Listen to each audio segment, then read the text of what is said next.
Bon, bah salut à tous. Je voulais faire une petite vidéo rapide. Je vais essayer de faire ça en 20 minutes. Je pense qu'il y a des choses à dire qui sont intéressantes. Je suis globalement content parce que depuis l'ETF, il y a enfin une correction, sachant que moi j'achète les corrections. Euh, voilà, j'ai réussi à acheter le Pico Bottom, puisque c'était quasiment évident qu'il allait se passer ça. Donc voilà, je peux montrer. Ah, avec preuve. Donc on a vraiment acheté le bas. Donc tout simplement, qu'est-ce qui s'est passé? On va revenir sur ce graphe. Alors, graphe Ethereum.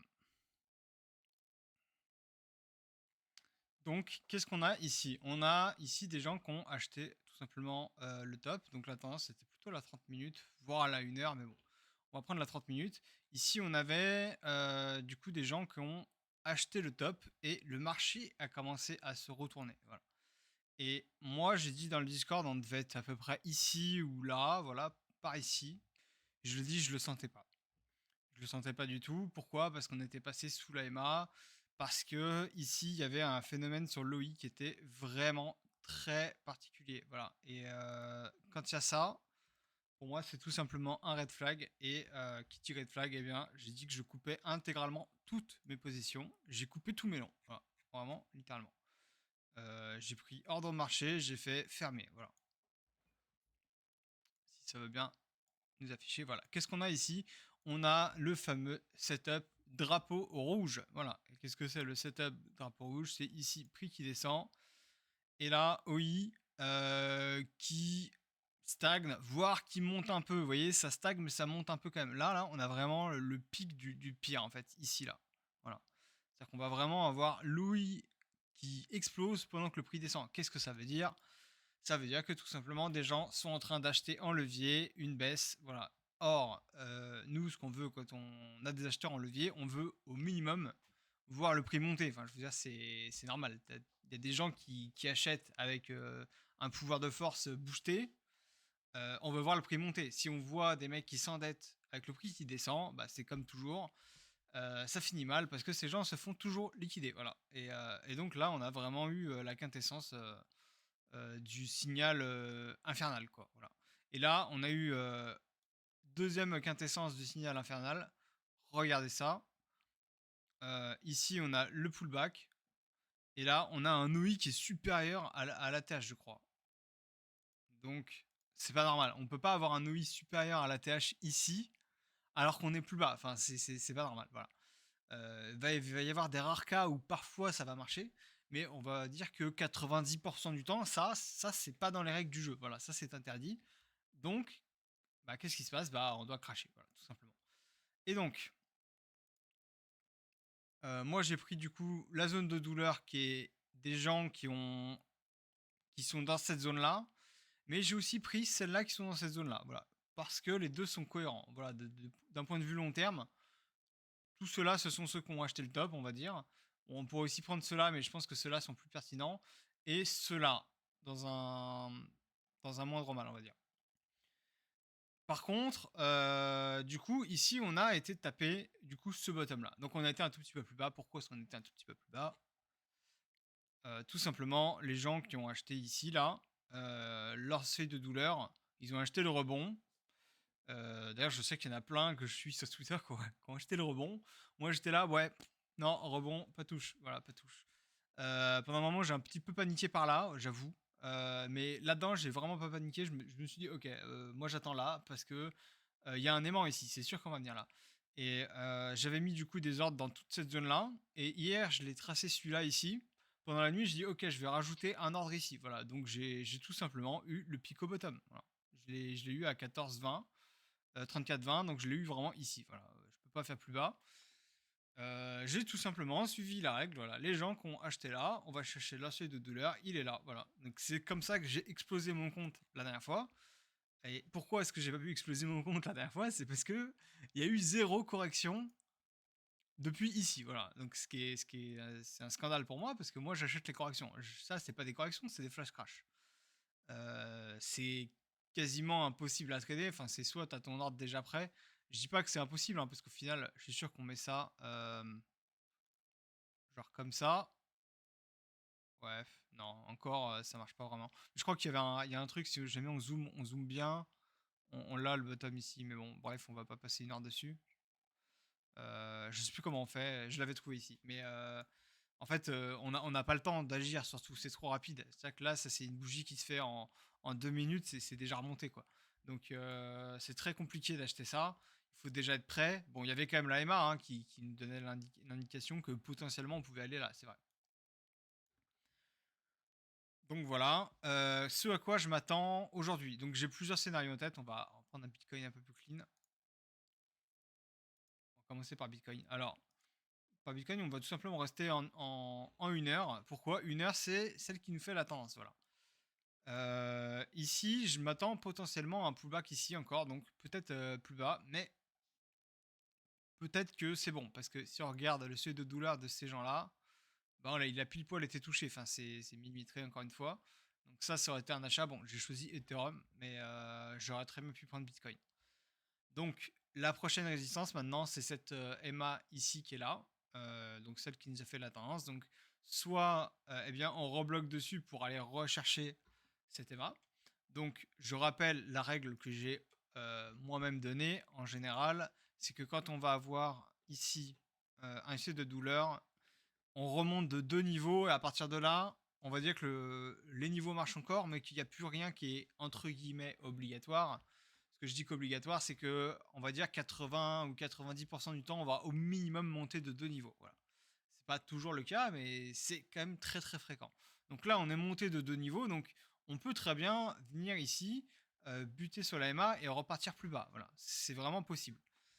Euh, donc voilà. J'ai donc plusieurs scénarios en tête et j'avoue qu'il y en a un qui a posté ça sur Twitter. C'est exactement ça que j'avais un peu en tête. Il parlait de 2021, donc là c'est l'ATH. Donc là on avait eu premier ATH à 67 et on a eu un premier dump ici. Voilà. Ensuite ici, bon bah voilà, c'est la fin du monde, etc. Et là on vient, on repart en haut, on fait un double top et on réintègre. Euh, Je pense qu'il faut avoir ça en tête.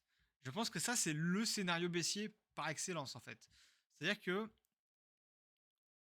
il est vraiment possible qu'on continue à hausser, etc. Vraiment, je veux bien croire les ETF, tout ça. Ok. Mais si on a ce scénario-là qui se passe, ce serait très mauvais. À noter qu'on peut peut-être avoir ce scénario-là, une deuxième tape et une troisième tape qui casse. Hein. Mais là, c'est l'ATH. Donc il est à 68 et je sais plus combien il est à l'ATH. Mais je crois qu'on a réintégré l'ATH là. Hein. Voilà, on est sur l'ATH et on est pile poil dessus. Donc là, on réintègre l'ATH. Ça va. Par contre, si jamais eh bien, on refait un sommet au-dessus ici et qu'on réintègre, c'est pas très bon. Je pense qu'on peut très bien faire la même chose jusqu'à 84 ans. Parce que j'ai cette zone des 84 000 en tête que j'ai depuis quelques temps. Et ça peut être un scénario qui ressemble un petit peu à celui-là, de façon un petit peu plus exagérée. Mais je pense qu'il faut être très alerte sur ça. Voilà. Et ensuite, on pourra redescendre, j'en sais rien, jusqu'à où, mais peut-être même jusqu'à 58, 40. Il y en a qui parlent même de redescendre, je crois que c'est là, ouais, vers les 40. Voilà. Je ne sais pas si c'est ça qui va se passer. Mais d'un point de vue price action, c'est pas déconnant parce que ça fait partie des setups en or. Recommencer à partir du bas de là où la tendance a commencé, un petit peu comme c'était le cas sur pas mal de coins, comme j'avais parlé dans le tuto, sur le PEP par exemple. On a eu exactement ce setup là avant que ça explose. Voilà, on est venu, on a fait semblant, en espèce de double top, voilà, on était encore plus haut, on est revenu tester cette zone et ça pourrait ressembler un petit peu à ça en fait. Cette zone là, c'est ici. Donc c'est pas impossible qu'on retourne ici à un moment. Voilà, je n'en ai aucune idée. Je dis juste qu'il faut y être préparé. Donc moi ensuite, on va rezoomer. Je pense que ce serait plus sain quand même d'avoir une deuxième correction, euh, voire peut-être un peu plus. Et potentiellement, on pourrait partir très à la hausse après. C'est une possibilité, je pense. D'ailleurs, j'ai toujours ça en tête. J'ai le S&P 500. Voilà, moi quand je regarde le S&P 500, par rapport à mes Fibos, il reste du jus avant d'avoir, entre guillemets, «le prochain top» local. Et si on se met à long terme, j'ai encore de la place parce que le potentiel ATH serait vers 6 000. Bon, là, j'ai pas mis de Tracy. Donc, moi, je l'attends jusqu'ici, le S&P 500. Donc, tant qu'il n'est pas ici, tout simplement, bah, je pense que on a encore du jus, que ce soit dans le BTC, un peu partout. Voilà. Ça fait longtemps que j'ai pas regardé le Dixie. Le Dixie, on le regarde dans 4 heures. Voilà, le Dixie, donc, qui est le dollar, hein, c'est un peu l'inverse des actifs à risque. Il est quand même repassé en tendance baissière au moins à 4 heures. Voilà. C'est sûr qu'à très long terme, il est dans un espèce de range. Je pense qu'on peut pas vraiment dire qu'il soit en tendance haussière. Il est dans un range, hein, qui est un petit peu particulier, déviation basse, déviation haute. Donc là, il va tout simplement faire son range, donc il va probablement revenir dans cette zone-là. Et potentiellement après, donc soit aller en haut et on aura une correction sur Bitcoin, soit aller en bas et on aura un turbo pump. Voilà. Donc, en tout cas, moi je pense que je le verrais bien redescendre un petit peu plus bas quand même. C'est possible. Mais pourquoi pas, avant de descendre plus bas, il peut soit s'arrêter là, soit même revenir faire un double top, hein, c'est vraiment possible. C'est juste que d'un point de vue de la EMA, c'est un petit peu bizarre. Voilà, Trader Mercury, lui, il voyait la 4 heures, donc la 4 heures se trouverait le temps qu'on descende, on va dire ouais, 62. Et en 1 heure, la 666, bon, elle est aussi à 62, voilà, c'est pareil. Donc, je pense que c'est vraiment envisageable d'aller ici. Moi, ce qui me fait dire aussi que on est potentiellement sur un top de marché. Voilà. Euh, c'est tout simplement bah, parce qu'il y a quand même beaucoup d'alts qui ont une gueule de top en fait. Je pense au FTM. Voilà, FTM, bah, quoi qu'on dise, le truc est en train de finir ses cycles là. Donc oui, il y a un tout petit peu de jus ici. Alors si on prend vraiment tout ça, ok, on peut aller plus haut.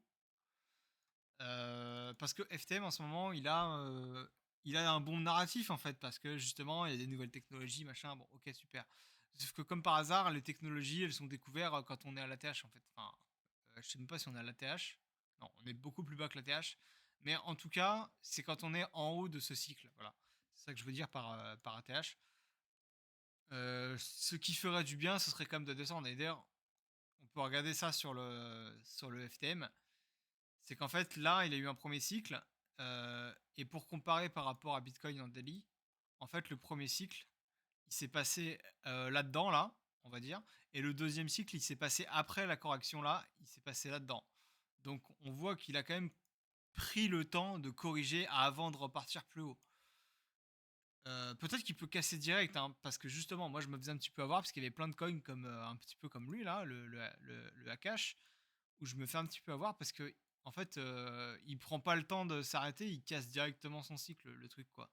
Il ne corrige pas alors qu'il est censé, entre guillemets, corriger. Ils partent en parabolique. Bon, ça, c'est vraiment mon pire cauchemar, hein, parce que ça va à l'encontre de tout ce que je trade. Mais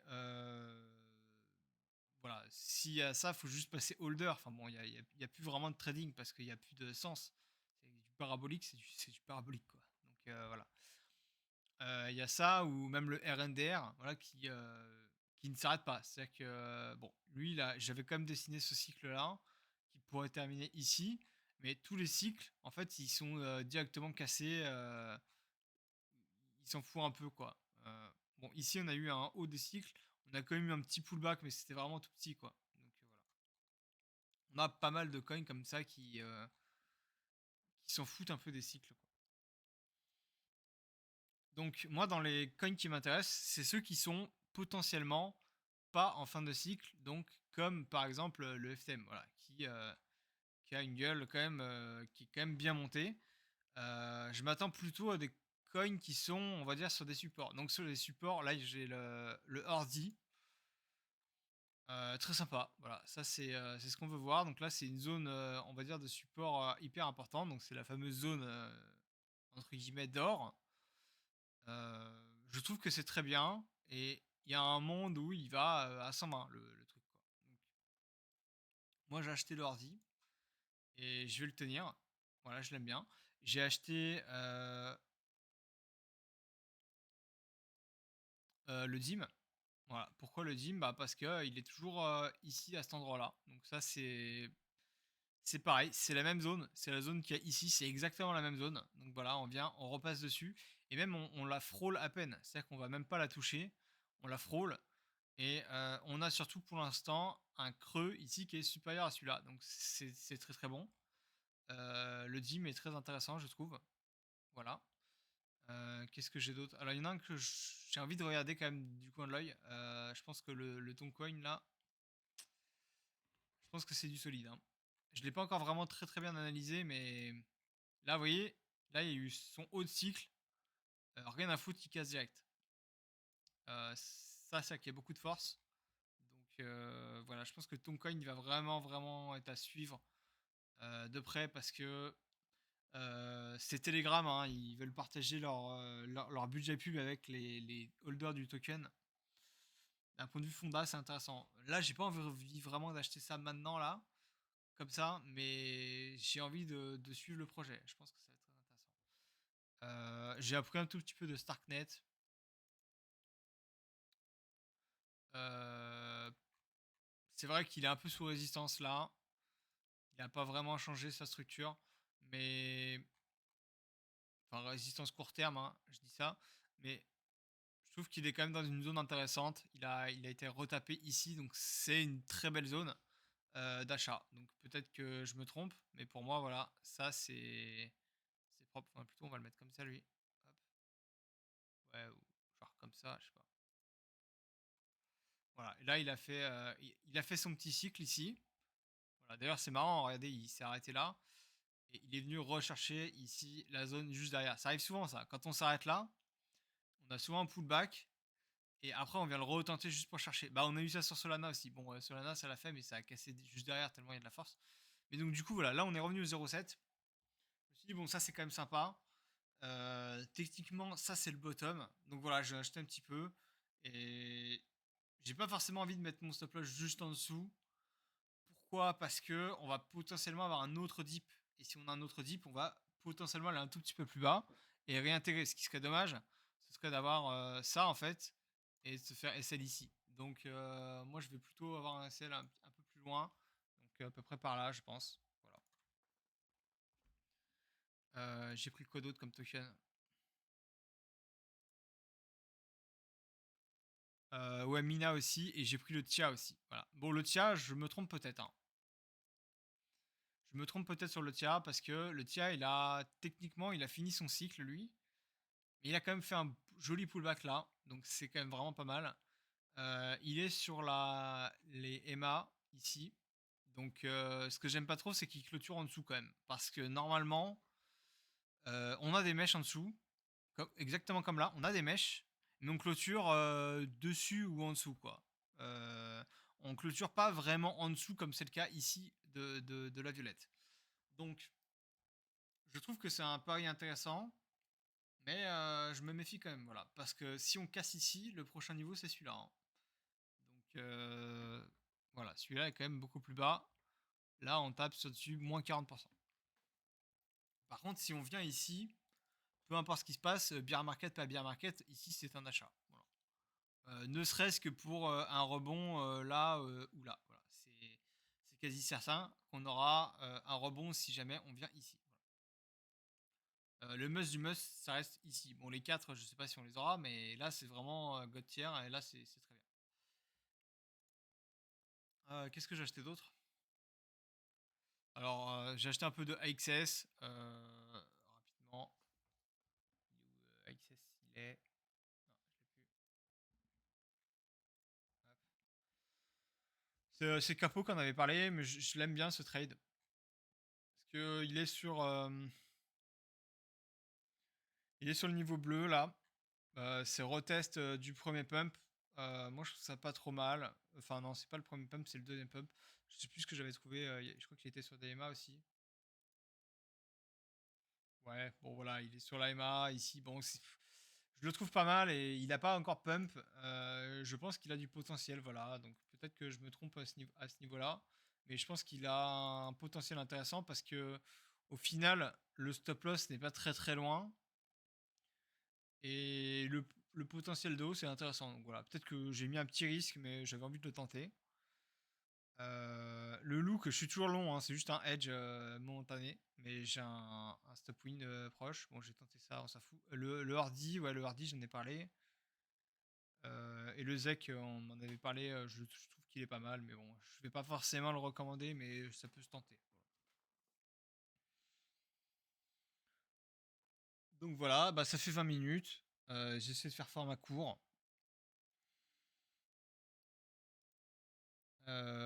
Juste, on va peut-être terminer avec ETH-BTC.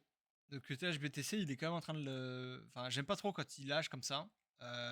Pourquoi? Parce que là, on a un sommet plus bas, et là, on a un creux qui vient d'être déjà plus bas. Bon, on est quasi équivalent, hein, mais il est déjà plus bas. Voilà. Euh, Peut-être qu'on va jusqu'ici. Là, c'est ma zone de douleur max. Et en vrai, si on va jusqu'ici, ça pourrait ressembler à un range, hein, parce que on voit qu'en fait, il va souvent descendre plus bas.